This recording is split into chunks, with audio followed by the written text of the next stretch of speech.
Everyone, this is Dominique Carson. I am so excited to be here today with the Prophets Conference. This has been an amazing experience. It's been an amazing journey. I just want to give a special thank you to the 19 other authors. We collaborated on such an amazing book. We took a lot of time, a lot of effort, a lot of energy. So shout out to ourselves for completing this project. It was quite intense, but overall it has been done, it's completed.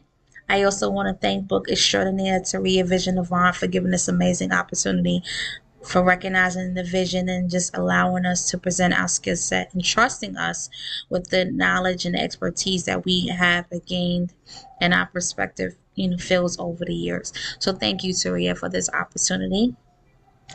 Before I go into my talk today, I just want to give a synopsis of who I am as a person, a career professional.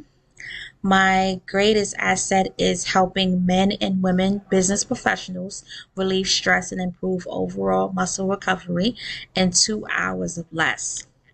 And what that entails is being a proud licensed massage practitioner. I have been practicing massage therapy for 4 years. I am licensed in 2 states, New York State, my hometown, and also in Virginia. And I'm so elated and passionate about giving back to others through touch, through massage, educating others through massage, recently educating others on how massage is affiliated with STEM. So within my 4 years, I'm so grateful that I have established trust through touch, that we are being taken seriously as healthcare professionals, and just remind people why your body is so important to take care of. You only have one body, and massage is affiliated with body maintenance, facilitating emotional release, helping you prevent injuries, improving your injuries, and so much more. In addition to massage, I am also a freelance journalist, an award-winning author, and an orator. So that's just a little bit about me. So I'm ready to begin the talk, and I would like to present my talk with a quote. A childhood friend of mine, Brian Jamal Mills, once said, "You will never get what you want until you truly know what you want." And when I first heard his quote or his motivational message on Instagram, and we have been friends for a long time, childhood is very similar. We come from hardworking families, work for the Board of Education and working for the city. So a lot of values and morals that are very much similar. And he's one of those people that I know that were very witty, very transparent. But when he said this particular quote, it makes you think. And it gave me a type of moment. Because we so are fixated on like, I want this and I want this and I wonder why this is not happening and where this is going. But have we really asked ourselves, what is it that I want? Are we being truly honest with ourselves when we say, I want this? And once you say you want this, are you doing the necessary steps to make that happen? So Mill's presentation is a perfect reminder that in order for you to get what you want, prepare for what you want, plan for what you want, you have to figure it out and ask yourself, honestly, what is it that I want? And once you have that, your mindset will begin to change and say, hey, this is what I want. What are the necessary steps to get it done? Also think about the challenges that are along the way and just keep reminding yourself that this is what needs to be done to achieve the goal. So I wanted to start it off with his quote because it's so profound. It's such a simple saying, but it has so much meaning, and this can apply to all aspects of life, whether you're in business, career, education, family, intimate relationships, peers, colleagues, etc. Because if you don't know what you want, you're just going to accept any and everything, and that you fall for anything, and you have to stand for something. When someone knows what they truly want, they have the opportunity to stand for something that is real to them, that is meaningful to them, that allows them not to compromise their integrity and their values because they know what they want.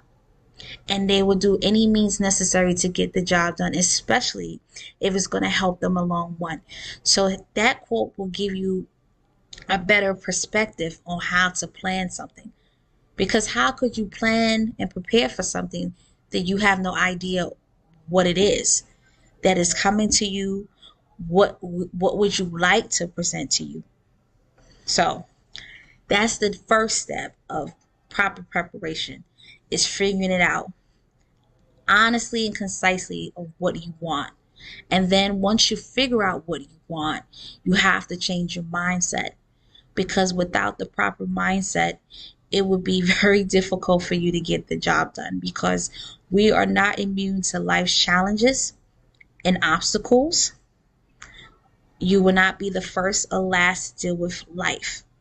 We are preparing for life. The only difference between you and the other person is how you navigate through life and how you prepare for life. And yes, there are some things, unfortunately, that you are not prepared for, that is out of your control. That is true. But at least 85% of the time, you are in charge of your life. You are in charge of your destiny. And that is all a part of your preparation. And how do I know this personally? From personal experience, and for what my life was dealt to me at a very early age, and what I was informed on, how my family helped me prepare me to be the best, diligent, optimistic, motivated, and intelligent woman that you see in front of you.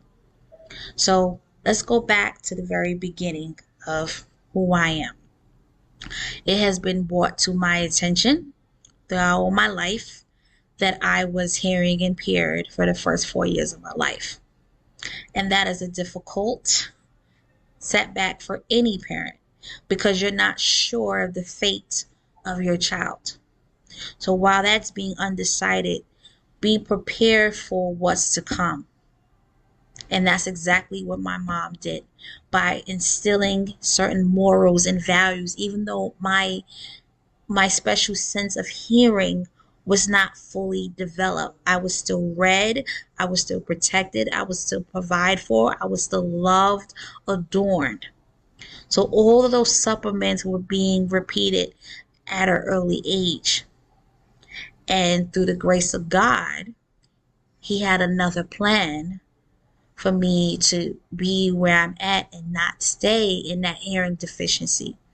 And once I was out of that hearing deficiency, you still have to prepare for her to deal with life goals and being in education. So that was taught to me at a very young age, for me being surrounded by the mother that I have, the warrior that she is, along with my grandparents and along with my village that helped me along the way. So I saw, and it was taught to prepare.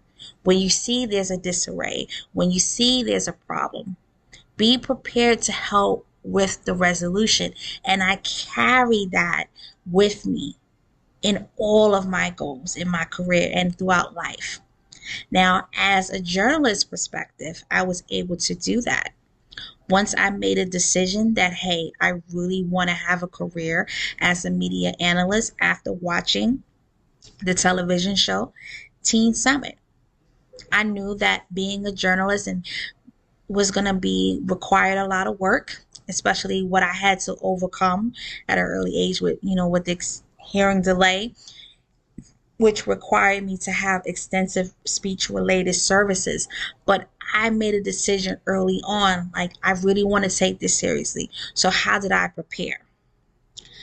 By participating in my speech classes, improving my writing, constantly reading, constantly challenging myself, surrounding by family and peers that understand the importance of reading and being a profound writer. And this is an ongoing task for the rest of my life.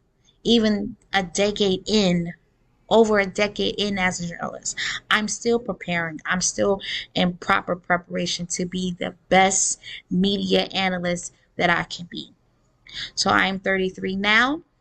So this has been a 25-year journey by participating in different projects and different contests that challenged me as a writer by going to one of the most prominent high schools in New York City. That was all preparation. By going to Brooklyn College, that was all preparation, the proper preparation.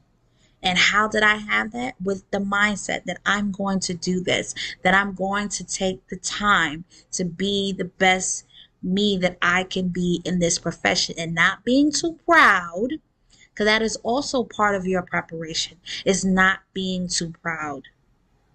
You have to ask for help if necessary, if it's going to give you more leverage in your career.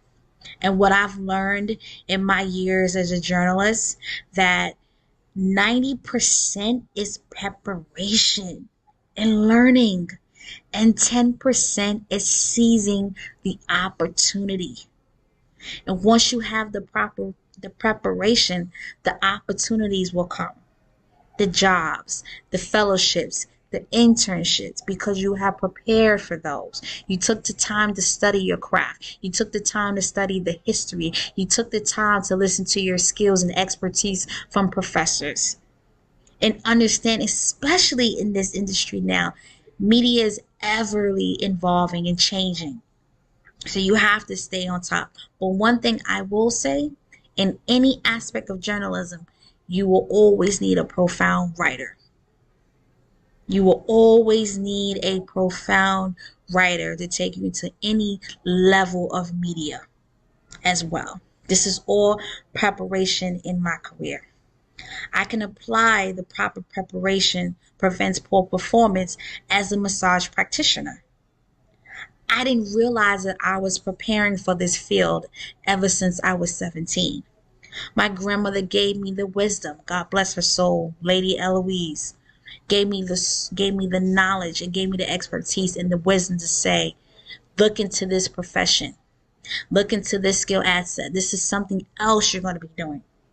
And while I studied and crafted my hands through school, through education, through science, this is all preparation to be the practitioner that I am now, and that I'm still learning as a massage practitioner, because massage will continue to grow and to flourish.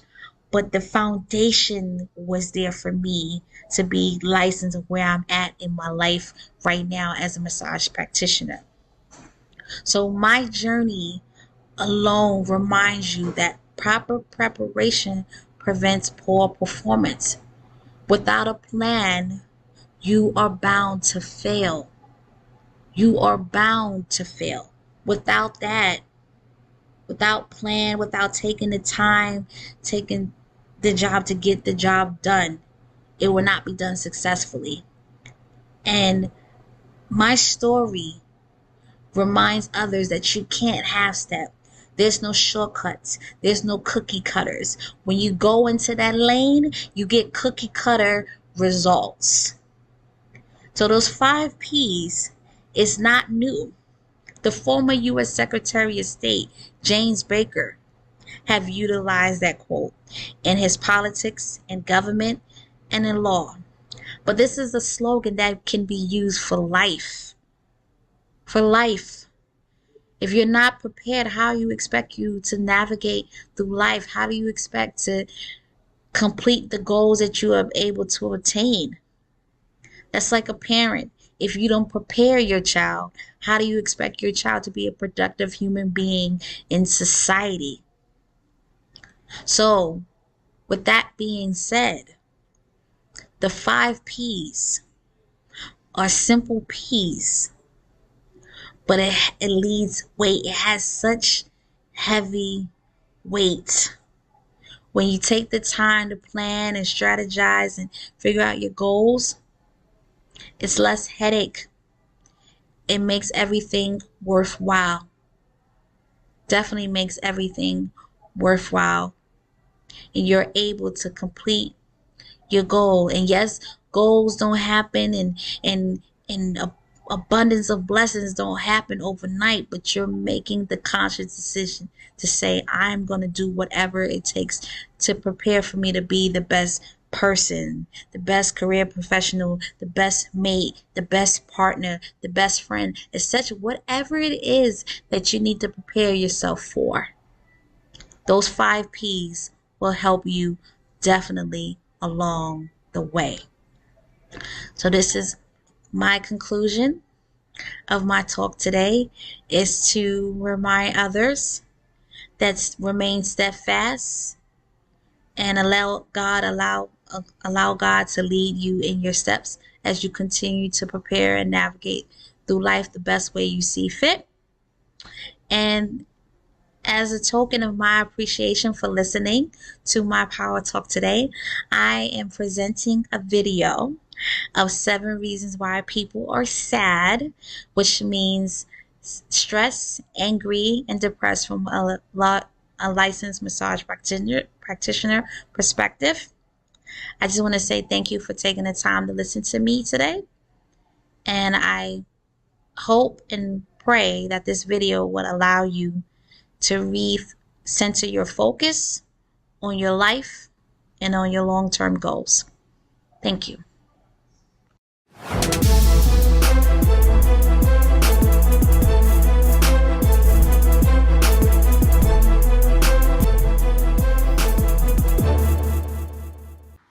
To get the replay of all of our speakers, as well as access to the workshops, go to theprophetesconference.com. Theprophetesconference.com.